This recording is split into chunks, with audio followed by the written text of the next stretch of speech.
Thank you. I believe we have a responsibility to fight ISIS, and there are two reasons for that. The first one is simple. The first one is that we have responsibility, our government has responsibility to its own people to ensure its security. However, the more important reason is that we have a humanitarian responsibility, a moral responsibility to bring to a halt the massive suffering of the civilian population that ISIS is continuing to cause in Syria and Iraq. And to look a little bit more at the realisticness of that argument, I would like to draw attention to the historical parallels and the facts that the honourable members of the proposition mentioned. There was talk of a gut instinct.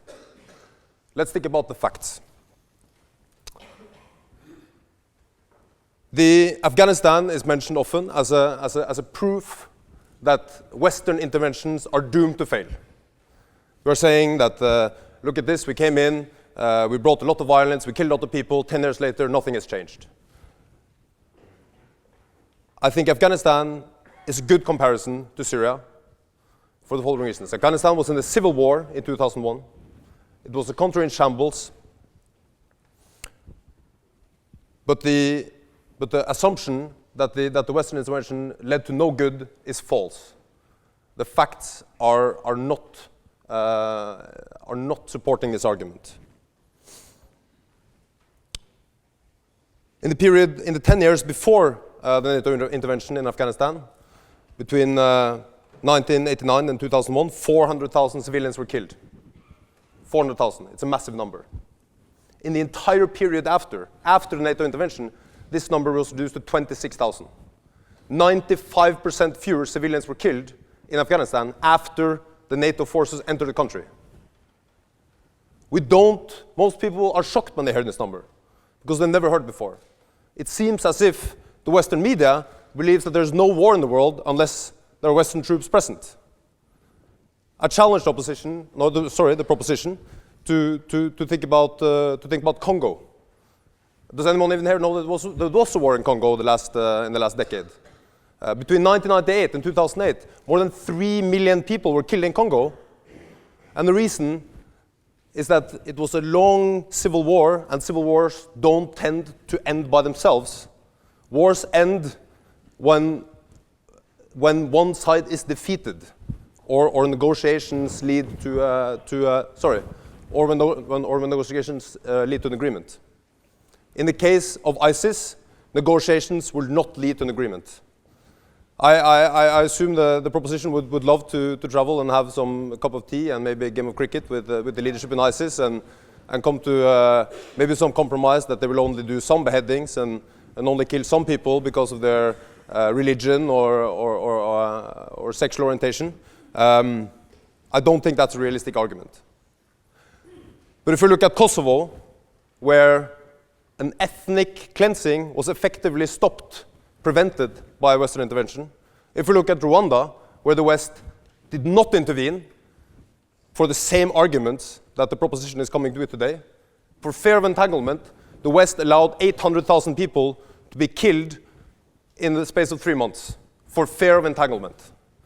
On a smaller scale, in Srebrenica, Western troops were ordered to stand down and watch as thousands of people were raped and murdered because the West was afraid of entanglement. It was afraid to take its responsibility and stop the violence.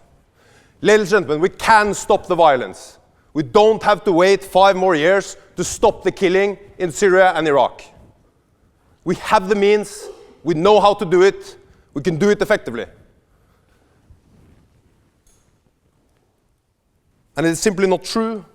It is simply not true that the intervention in Syria will cause more violence. I challenge the proposition. They are saying, let's let them do it themselves.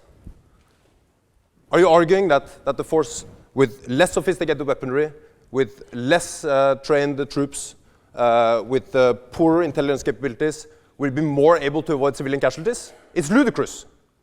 It's ludicrous. The military forces in the world who are the best at avoiding civilian casualties are the ones of NATO.